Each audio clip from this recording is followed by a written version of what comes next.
कहानी की शुरुआत विल नाम के बंदे से शुरू होती है जो सुबह उठते ही अपना काम करने लगा। विल के बेटे का नाम रीसू और उसकी बेटी का नाम मिया था। विल की बीवी मारिया भी उठकर काम करने लगी थी। ये पूरा परिवार एक पहाड़ी पर रहता था, इसलिए इनका कोई आस पड़ोस भी नहीं था। रीसू उठकर फूलों पर कवर चढ़ाने लगा क्योंकि आज यहाँ स्प्रे किया जाना था। कवर लगते ही मारिया मशीन चलाती है और विल जमीन पर स्प्रे करने लग जाता है। स्प्रे करते करते विल रीसू के साथ कोई शरारत करता है और उसकी शरारत देखकर मिया बेहद खुश होती है। मिया अपने पिता की लाडली थी जबकि रीसू अपनी माँ का लाडला था। स्प्रे के बाद वो नहाने लगा जबकि मिया और मारिया खाना तैयार करने लगी थी। कुछ ही देर बाद रीसू खाना खा रहा था। विल उसके पास बैठा उसे ही देख रहा था। रीसू जन्म से गूंगा बहरा था और उसका दिमाग भी ज्यादा विकसित नहीं हुआ था। खाने के बाद मिया उसे हमेशा की तरह पढ़ाने लगी। मिया को पढ़ने का काफी शौक था और वो अपने छोटे भाई को भी पढ़ाना चाहती थी। कुछ ही देर बाद विल कुछ सामान लेकर आता है। इन लोगों को जब भी किसी चीज की जरूरत होती तो ये लोग उसे शहर से मंगवा लेते थे। मिया अपने लिए हमेशा ही किताबें मंगवाती थी और रीसू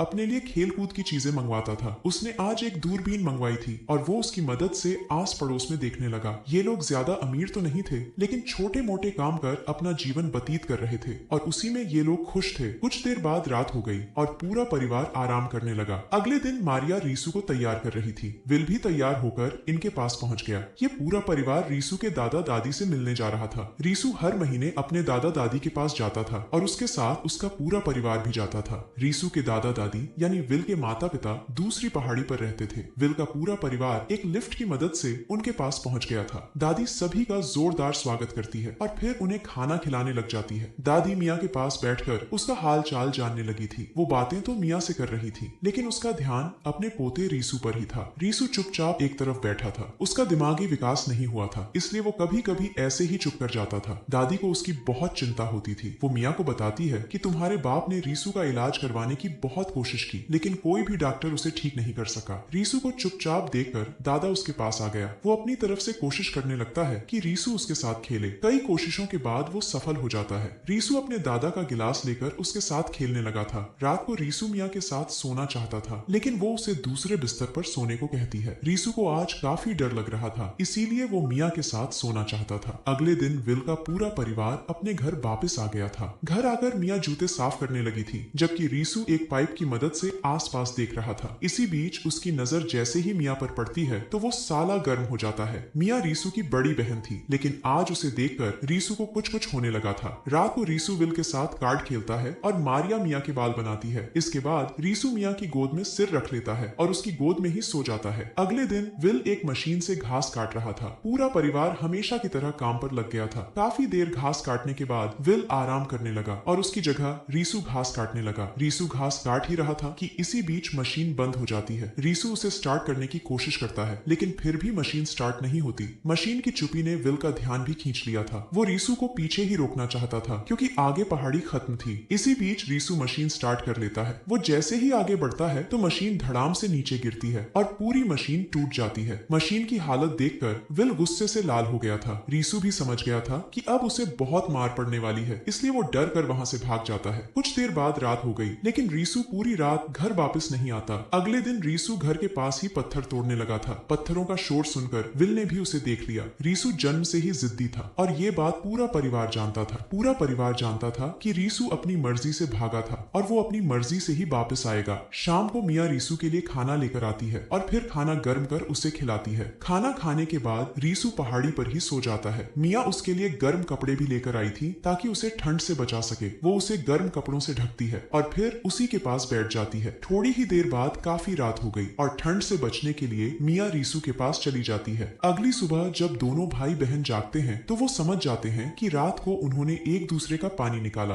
दोनों कुछ नहीं बोलते बल्कि उठकर अपने अपने कपड़े पहनने लग जाते हैं। कुछ देर बाद मिया अपने माता पिता के साथ काम कर रही थी। रीसू अभी भी घर नहीं गया था और वो पूरा दिन घर से दूर ही रहता है। रात होते ही मिया फिर से उसके पास आती है और दोनों एक दूसरे का पानी निकालकर सो जाते हैं। अगले दिन बारिश होने लगी थी। रीसू अभी भी बाहर था और इसी बीच उसकी नजर किसी पर पड़ती है। रीसू को लगा कि मिया उसके पास आई है, इसलिए वो उसकी तरफ दौड़ता है। मगर रीसू ने जिसे देखा था वो मिया नहीं बल्कि उसका बाप विल था। विल उसे घर ले जाने आया था। विल का प्यार देखकर रीसू उसके गले लग जाता है। जल्दी ही रीसू घर भी लौट आता है। वो फिर से शरारत करने लगा था और उसकी शरारतें देखकर मारिया बेहद खुश थी। मिया घर में किताबें पढ़ रही थी और इसी बीच रीसू उसके पास आता है। मिया जब उससे कोई बात नहीं करती तो रीसू गुस्से में आकर अपना बिस्तर तोड़ देता है। मिया को उस पर काफी गुस्सा था क्योंकि वो कई दिनों बाद घर वापस आया था। अब कहानी कुछ दिनों बाद शुरू होती है। विल और रीसू फिर से मिलकर काम करने लगे थे। दिन भर काम करने के बाद जब पूरा परिवार इकट्ठा होता है तो मिया उदास नजर आती है। रीसू अपने दादा के ग्लास से खेल रहा था जबकि विल घर का हिसाब किताब देख रहा था। मिया किसी से बात नहीं कर रही थी। घर वाले जब उससे उदासी का कारण पूछते हैं तो वो थकावट का बहाना बनाकर सोने चली जाती है। अगली सुबह मिया मारिया के साथ काम कर रही थी जबकि रीसू विल के साथ काम कर रहा था। रीसू ने आज नए कपड़े पहने थे इसलिए वो काफी खुश नजर आ रहा था। विल ने रीसू को अपने पुराने कपड़े दिए थे और उसके कपड़े रीसू को पूरे फिट आ गए थे। दिन भर काम करने के बाद दोनों भाई बहन अपने कमरे में आ गए थे। उधर विल पैसों का हिसाब कर रहा था। वो एक टीवी खरीदना चाहता था और वो उसी के लिए पैसे जोड़ रहा था। दूसरी तरफ मिया की आंखों से नींद गायब थी। वो काफी परेशान थी इसलिए उसे नींद नहीं आ रही थी। अगले दिन रीसू मिया के लिए एक बड़ा सा शीशा लेकर आता है। वो शीशा इसलिए लेकर आया था ताकि मिया उसमें अपना खूबसूरत चेहरा देख सके। रात को जब विल और मारिया सो जाते हैं तो दोनों भाई बहन एक दूसरे का पानी निकालने लग जाते हैं। अब कहानी कुछ दिनों बाद शुरू होती है। दिन बीतने के साथ साथ मौसम भी बदल गया था। ऐसे ही एक दिन मिया और मारिया घर में बैठी थी। दोनों बैठी काम भी कर रही थी और साथ ही साथ बातें भी कर रही थी। बातों ही बातों में मिया कहती है कि मैं कुछ बताना चाहती हूँ। मारिया उसकी बात सुनने को तैयार थी लेकिन काफी कोशिशों के बाद भी मिया कुछ नहीं बोलती। मारिया जब उसके पास आती है तो मिया उसे गले लगाकर कहती है कि मैं पेट से हूँ। उसकी बात सुनकर मिया कुछ नहीं बोलती। जल्दी ही मिया ने मारिया को सब बता दिया कि उसके पेट में रीसू का बच्चा है और ये सब जानकर मारिया बेहद दुखी होती है। ये बात अब विल को भी बतानी थी क्योंकि वो ही मिया की सफाई करवा सकता था। कुछ ही देर बाद मारिया ने विल को सब बता दिया कि मिया रीसू के बच्चे की माँ बनने वाली है। सारी बात जानकर विल इतना गुस्सा करता है कि वो जल्दी जल्दी अपनी गन निकाल लेता है। मारिया उसे रोकने की कोशिश करती है और उनका शोर मिया ने भी सुन लिया था। विल जल्दी जल्दी गन में गोलियां डालता है। मारिया उसे रोकना चाहती थी लेकिन साला विल अपने दोनों बच्चों को मारना चाहता था। उसकी नजर जैसे ही मिया पर पड़ती है तो साले की आंखों में खून खोलने लग जाता है। इससे पहले कि वो मिया को मार पाता तभी रीसू पीछे से आकर उसे पकड़ लेता है। रीसू उससे गन छीनने की कोशिश कर ही रहा था कि इसी बीच गोली चलती है और ये गोली विल की जान ले लेती है। विल की मौत देखकर मारिया को भी दौरा पड़ जाता है जिसके बाद वो भी जमीन पर गिर जाती है। दोनों भाई बहन ने कभी अपने सपने में भी नहीं सोचा था कि उनके कारण उनके माता पिता मर जाएंगे। जल्दी ही दोनों ने अपने माता पिता के फ्यूनरल की तैयारी कर ली। दोनों उनकी मौत से बेहद दुखी थे लेकिन अब वो चाहकर भी कुछ नहीं कर सकते थे। सुबह होते ही रीसू एक कब्र बनाने लगा। अब कब्र बनाने के बाद दोनों भाई बहन पहले कुछ रीति रिवाज करने लगते हैं और फिर उसके बाद अपने माता पिता को दफन कर देते हैं। कहानी के आखिर में दोनों भाई बहन पति पत्नी की तरह रहने लगे और मिलकर घर के काम करने लगे। इसी के साथ